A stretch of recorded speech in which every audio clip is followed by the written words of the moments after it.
Trust protector. Who is it? More importantly, what the heck is a trust protector? Welcome back to Elements in Focus. My name is Aaron Rheaume, and I've got Grant Soliven on the screen. We are switching up the format on doing our Elements in Focus videos.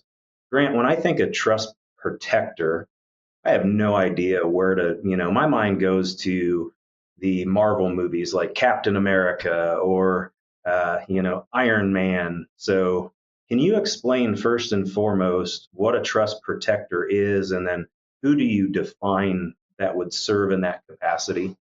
Oh yeah, man, 100%. This is such a complicated role, although it's easily put on paper. And before I do so, Aaron, just for all of those that are watching, I want to make it very clear: Aaron and I are not attorneys. No. We do not draft estate documents. We don't play attorneys on TV. So, obviously, when talking through these items, you want to consult an attorney when building in a proper estate plan because they'll be able to guide you on if this individual is appropriate to have in your estate documents.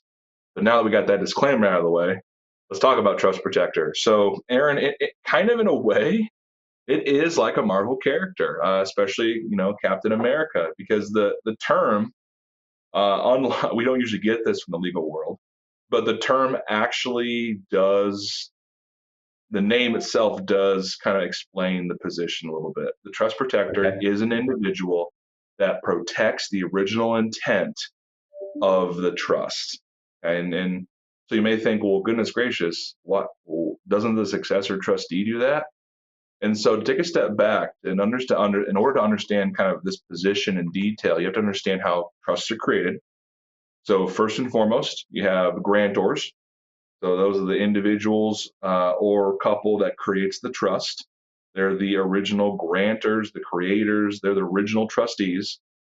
Both of them, depending on the document, become incapacitated mentally, physically, or they decease, then there's this next level of people that come in to manage the estate or the trust for, right, the beneficiaries of said trust.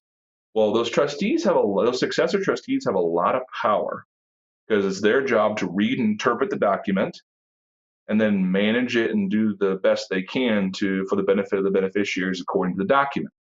Okay. Sometimes successor trustees can, like I said, not often, but sometimes they don't do the job well. I'll leave it at that.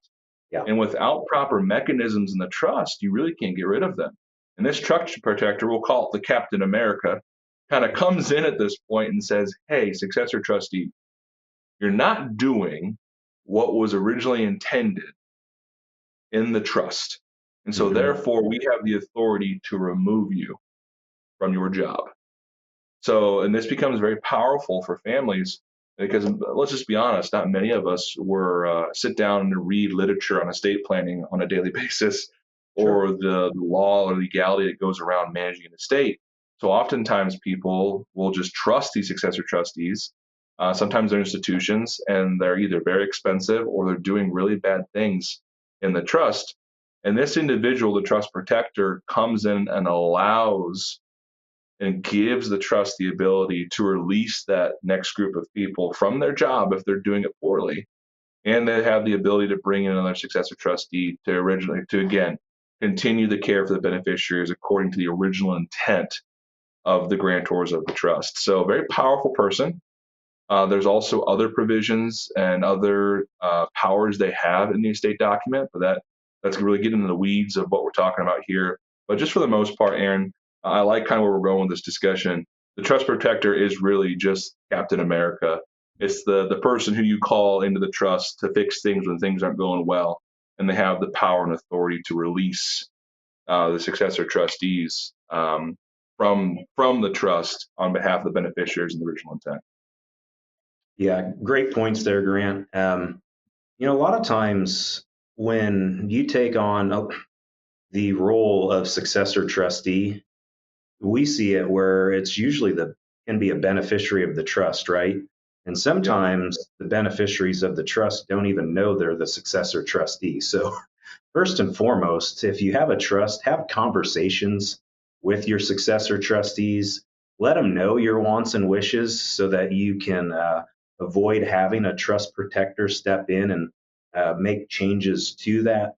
But it is a very, very good thing to have inside of a trust. And more often than not, Grant, it's usually the successor trustees that are banks or a corporate trustee are mismanaging the things, and it's not out of ill intent from individual, trustees or successor trustees. And so, but sometimes that does happen.